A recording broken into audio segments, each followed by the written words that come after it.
Have you ever wondered what your favorite game was like before it was finished? Yeah? What the developers changed, added, or even removed, question mark?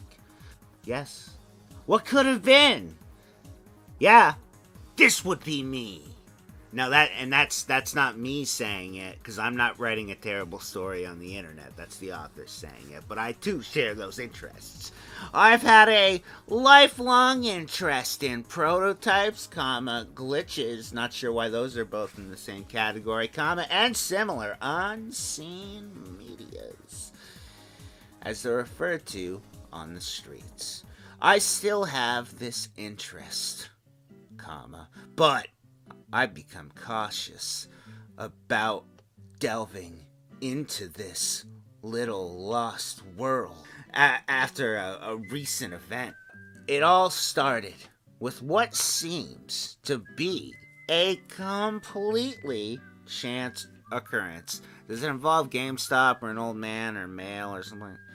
But I had been visiting some thrift stores. Sure, were any of those thrift stores called GameStop? Throughout the day, though, looking for video games and robots to add to my collections. Robots of what? Like Sentai Max? Or what are we doing? As it was getting late, I decided to check, the internet's really better to check one last store before I went home. It was a little thrift store. I get it. Thrift stores, yeah. But it was a little one. A little thrift store in the middle of town. I live in thrift store town. I remember having many lucky finds here, and this day was no different, period, even though this ends probably horribly, I would assume, or hope. I walked in and headed for the DVDs and games section. As always, I was surprised to see over 15 copies of Tekken 4 for the PS2 sitting neatly on the shelves. How dare they? All in various conditions.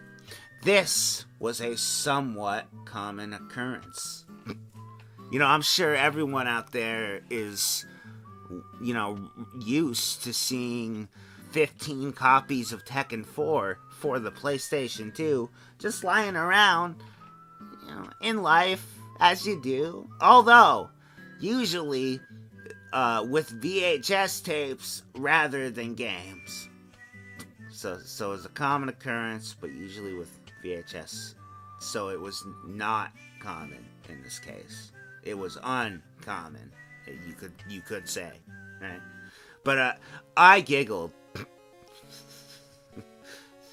at the thought of how so many copies of the game ended up here. Not long after, I was handing a copy over to the cashier. As soon as I got home, I went to my room and wiped the dust off my fat PS2. That PS2 has a glandular problem, which I hadn't used, though, in a couple of years. I took the game out of the plastic bag and examined it thoroughly. The case was exactly the same as the others. Really? They didn't all have different artwork and stuff? Wow, that's weird. Although it had seen better days, the disc, on the other hand, was much different. It looked sort of like a bootleg CDR, and it didn't have a label indicating it was one. There was text, however.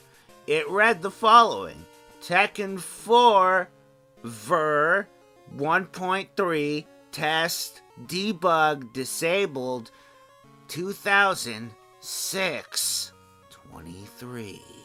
And that's the date. So June 23rd, 2000. You can imagine my excitement at the sight of this. No, I can't.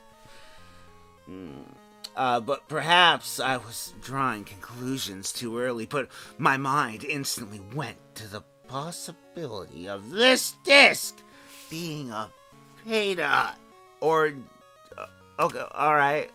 I looked on the back to ensure that there were no debilitating scratches. My unnecessarily big word senses are tingling a little bit. Like, I have never heard anyone say that. Well, let's make sure that the disc, doesn't have any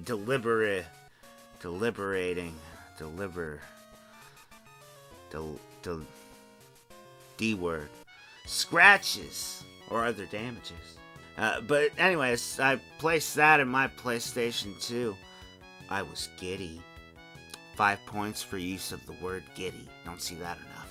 As I watched the typical boot fade into the start of the game, instead of the CGI intro I was familiar with, the game immediately went to a dark blue screen.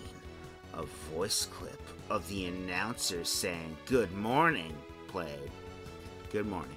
And then plain white text appeared, similar to what had been on the label of the disc. There were a few differences, those being the inclusion of Japanese text, the Namco logo at the bottom right corner, and 2 options: start and debug. It was obvious at this point for anyone who didn't already guess. I know I didn't. That I indeed had something special and or a ghost. My hands were sweating.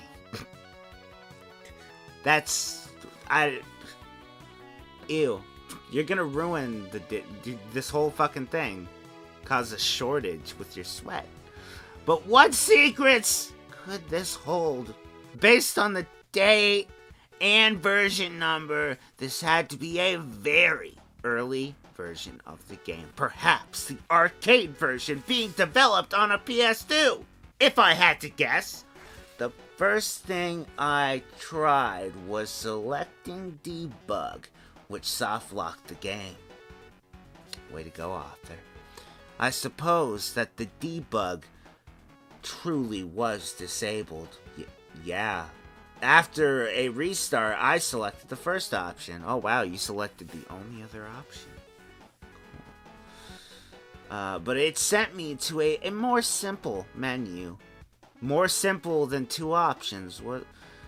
It was a black screen with white text that again had 2 options. But it was more simple. But it had the same amount of options. Okay. This time, they were different. Well, that changes everything. They were story and free play.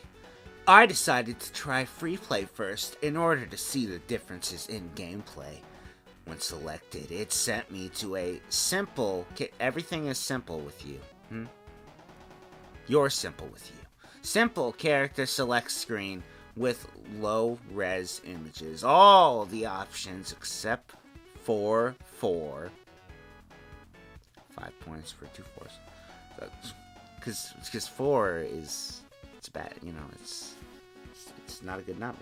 But yes, 4 were blanked out with a question mark asset from TTT1, also called Tekken Tag Tournament 1, also called Tekken Tag Tournament. TTT would have sufficed, I think, but most likely because the rest of the roster hadn't been implemented quite yet. The 4 selectable characters were Nina Williams. There was a space and it threw me off. Dean Earwicker, Fiona Gilberto, and Craig Marduk. Dean and Fiona, though, for the uninitiated, listen here, plebs, were early names for the characters Steve Fox and Christy Monterey. You're up. Dyslexia strikes again, sadly. Name. For simplicity's sake, I'll refer to these characters as their final names from now on. I hope you all feel all smart now that you have my information and stuff. For the as the selectable characters were new to the game, except for Nina, they had me curious. What was special about her to make her selectable in such an early beta? This probably has something to do with her being Steve's mom. If I had to guess, if I'm right, I win all the points for this story. And then, I get to take a nap. This had me curious, though. Curiosity, damn it. My mind wandered as I selected Steve, my favorite character in the series and former obsession. I used to be obsessed with Steve. I'm not now, but I used to be obsessed. The gameplay of the beta was abysmal compared to the final. What did you expect? It was clunky. Alright. The stages were unfinished. Unfinished stages? And a prototype version of the game? No. The music was absent. Oh, it's not professional at all. And all in all, it was underwhelming. I don't even know why I wrote a story about it, frankly. I went back to the select screen and tried to pick Craig. The game soft-locked. I reset and tried again with Christy. Another soft lock. I was confused. Why would these characters crash the game? They were selectable for a reason. Maybe they're not selectable for a reason. Do you think about that? But maybe it was a quirk with the programming of the early menus to have two of the characters not work right. Those early menu quirks. Or they weren't finished. Finally, I tried Nina. Finally, after having this inner discussion about this, I decided to try Nina. When I selected Nina, a short loading screen appeared that said, loading story. Obviously, I hadn't selected the story mode myself, but it started with the regular story mode format in Japanese. For the uninitiated, Japanese is a different language than this story. For the uninitiated, I wanted you to feel special. Although much shorter with uncolored sketches.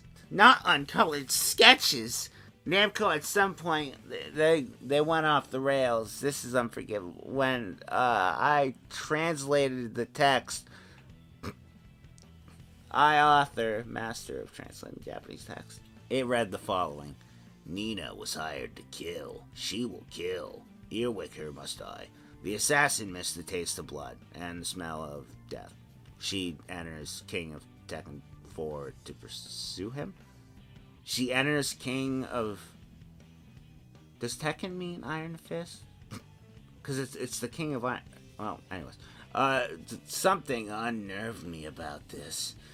Tekken 4 was always considered the darkest and most serious game in the entire series. That would explain why people bitch about it a lot. But it never once seemed this dark.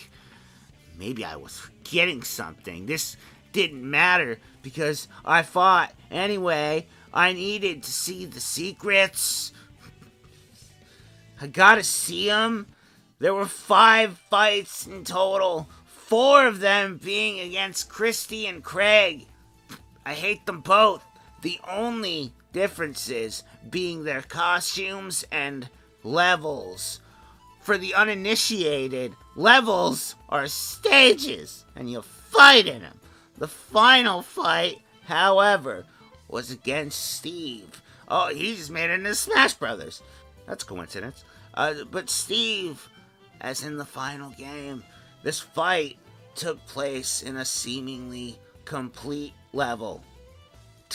Based on my not knowledge of this unfinished game and stuff, and contained a sliver of music that cut out before a couple seconds, descending into a quiet, high-pitched buzz. The longer it went, the more it pierced my ears. I triple-checked my AV cables to make sure they weren't the cause. AV cables always making those squeaky, piercing sounds all the time. I know you're paying. But I thought it was the game itself at this point. No. But I later learned that there was no sound at all. What? The sound really hurt my ears, but later on I found out there wasn't any sound. If I make up sound in my story and no one's around to hear it, does it make a noise? Is the situation I think we're in.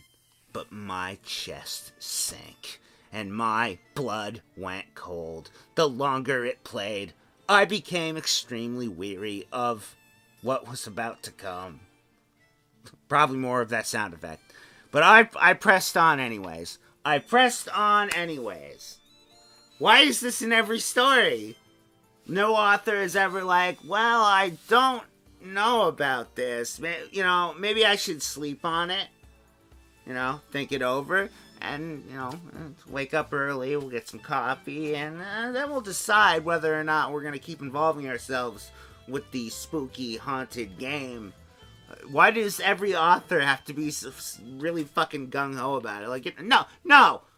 Let's go! I want to do it now! Because curiosity is fuck you! Anyways, I had to see the secrets about to unfold. It ate me from the inside out. That's probably not healthy. It was all I could think about. I needed to see it all. First step is admitting you have a problem, author-kun. But after the final chunk of Steve's health went down, the game skipped the win animations and instantly went to the epilogue of the story. I was surprised to see an animated cutscene, an unfinished animated cutscene. Oh, by the way, for the uninitiated, a cutscene is like a movie. Just in case you didn't know. The camera very slowly zoomed in on Nina from behind. Nice. What angle? She was sitting in a room similar to the one in the final version, though darker and emptier. Scared yet? In her hand, though, was a large black rifle that she stared at intensely. Nina didn't budge for what seemed like ages. For a little bit, I considered restarting the console, but that makes sense. The camera changed angles to show the woman's face and upper body. She opened her eyes very slightly and held the gun up, cocking it. This scene, as well, lasted a very long time. The longer it lingered, the larger my fear grew. But let me guess, curiosity, it held your head in front of the screen. But this was all extremely unnerving. I should look away, but I'm not. No. Especially when remembering the final version. Dark as it was never this worrying. Nina's eyes pierced mine more and more. The longer I peered, the ringing sound returned, and so did the fleeing inside my body. I'm sorry, the feeling inside my body. Internally, I want to flee this story, so forgive me. Her eyes were nothing more than white ovals. That's most eyes, and they got like the pupil thing. Devoid of any and all life. No feeling. Alright. No sign of any life. You already said that. No soul. Stop it. They were empty. Word it another way, please. Thank you. After the eternity, the cutscene continued, but my fear didn't fade. She moved to the hotel window and pointed the rifle out, focusing on Steve's head. Oh no! The ringing became deafening. In what seemed like a split second, Steve went from standing, living, breathing, to becoming a squirming mass of flesh. The hell kind... Did she shoot him with a grenade? He lay on the sidewalk, his head cracked open. That's all? Just... How did he be... We are all flesh, author, I would argue. But leaking fluids and brain matter. Bits of skull floated along in the pool of blood that slowly formed. His beautiful light blue eyes, they were gorgeous, quickly lost all life. They rolled back into his rapidly fluttering lids. The gore itself wasn't shocking. I'm desensitized, frankly. It was PS2 era graphics and sights that were common in M-rated games. I don't know what it was that hurt me. Nina shooting Steve hurts me, and I'm not sure why. The camera, though, lingered on this sight. The sound was now unbearable. You would think I would stop playing. But, my entire body felt cold, which I almost read as colid inside baseball. But, yeah, my entire body felt cold and dead. Fun stuff. Happy winter. I wanted to look away, but my body wouldn't budge no matter how much I struggled. That's... Why? But I needed to see it all. Curiosity. It's like that thing where curiosity killed the cat, and then cats started writing creepypastas. The focus was soon put back to Nina, who sat with the same blank expression adorning her face. She closed her eyes fully and turned the rifle away from the window. After another century of waiting, I waited for 100 years. She turned it to face herself. Oh no! Well, she wrapped her pink lips around the bear. Finger twitched in anticipation, pulled it. The screen flat black. So, wait a minute. So is this just gore for the sake of gore? What? Okay, hold on a sec. The screen flashed extremely rapidly from red to green to blue in a seizure-inducing... Did you have a seizure? Matter, and then froze on a corrupted image of the woman in her isolation chamber, sprinkled with the same colors. The buzz was now real. After this, I finally came out of my trance.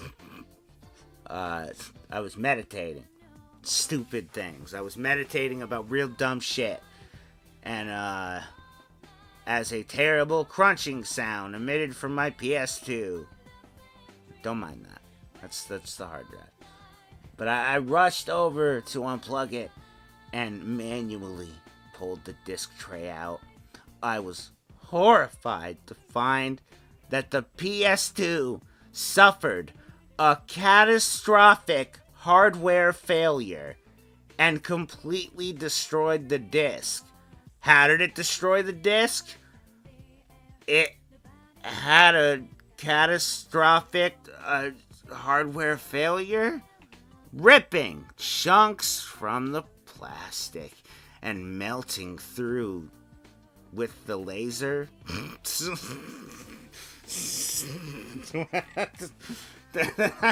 That laser isn't... Never mind. I'll just shut up. It doesn't matter. Anyways, magic. I gazed at the disc for quite a while. I'm slow. Thinking deeply of what I just witnessed. What did I just witness? And placed the disc in a plastic bag and threw it in my desk drawer. My life continued as normal with no adverse effects. No discs, tried to beat me up after that event. I would say I still retained my interest in hidden content and my enjoyment of the Tekken series. You'd think I'd be a little bothered by it, but I'm not.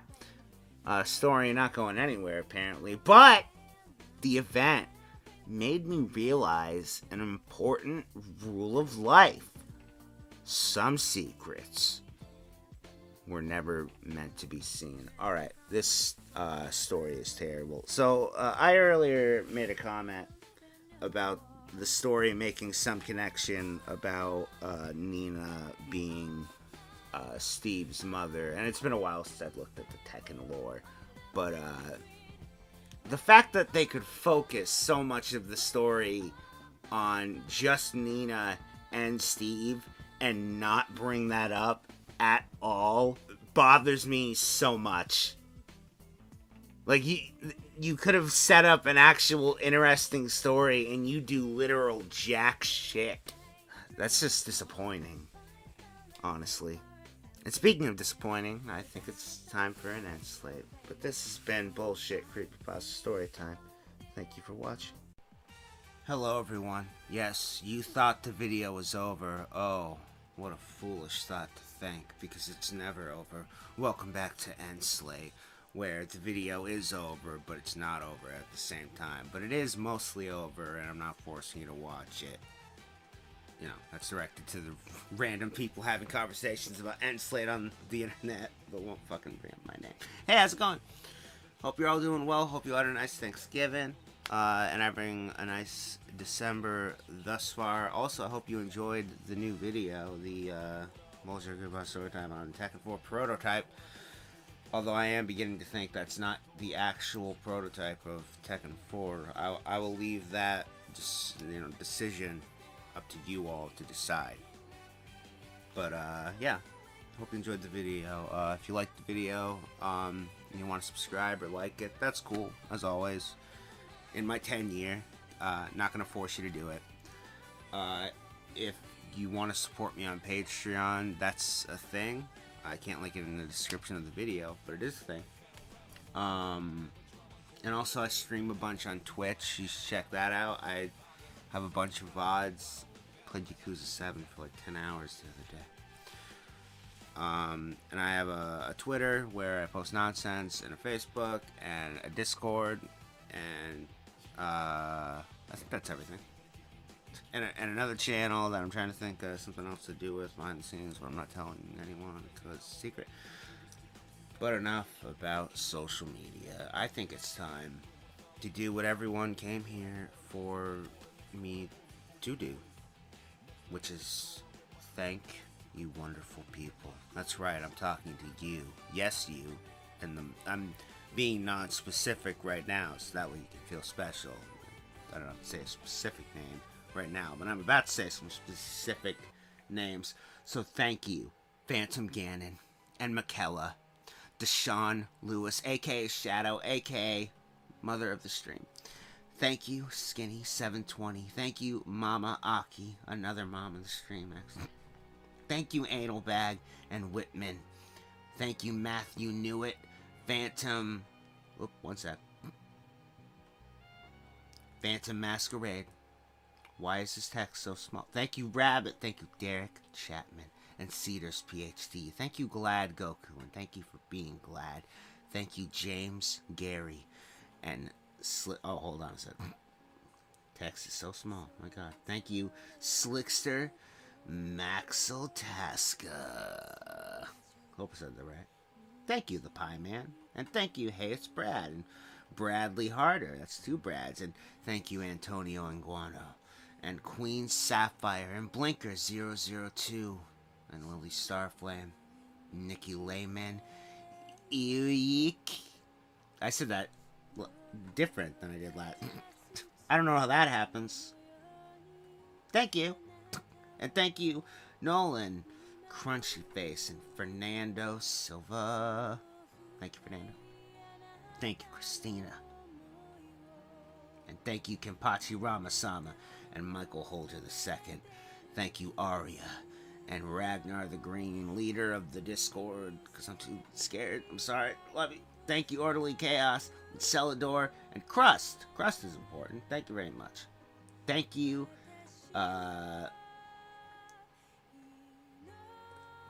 Javier. No, that can't be right. Avier Zavaleta?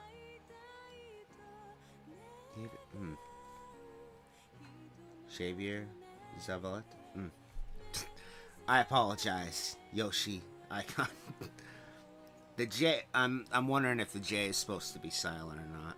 I can't decide, because I don't know. But thank you very much. Hi. You can't see me waving. What am I doing? Thank you, Fiona Jade, and Lenny Barks, and Ken Tudall. Thanks, Ken. Thank you, John Anderson, Fat D2, or Fat D the second. The second coming of Fat D. Thank you, Trevor Marquez and Joe Mortefolio. Thank you, Spooky Finger Puppet Ghost. Thank you, Avast, for trying to scare me into buying their fucking shit. I'm not sponsored by Avast, but they did show up. Thank you, Coca Joe.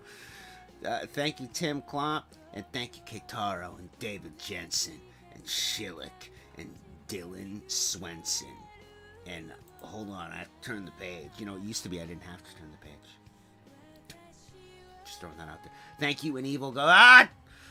An Evil Ghost. Thank you, Snoopy Spirit. Thank you, Tropic, and John Mayer, the Magical Weatherman. Thank you, Kristen Soto, Mio Boo Boo Bunny, Chuckster, Painful Choice, Tadislig, I think is how that's pronounced. Thank you very much. Thank you, the Club Rocker. Thank you, the Prince of Ravens. Unless it's different than it was last time. Let me check. No, it's the same. But it's that I had to check. Curses. Thank you, Lily Bunny. Thank you, Scott Labar. Thank you, Des, aka Is That So? Hope you're well. I had the hiccups. And I'm sickly. Thank you, Andy Devora. This is the best end slate ever. Thank you, Sean Carter. And Rad R. Hold on. What's Thank you, GJR78. Still Gundam. Thank you, Jiggly Turbo. Thank you, Kami-man. Hello, Kami. Hope you're well. Thank you, Zachary Alexander. Thank you, Michael P. Thank you, Alfrey684. Thank you, John Paul Hoare. That rhymes. Thank you, Mr. Mohawk. What's that?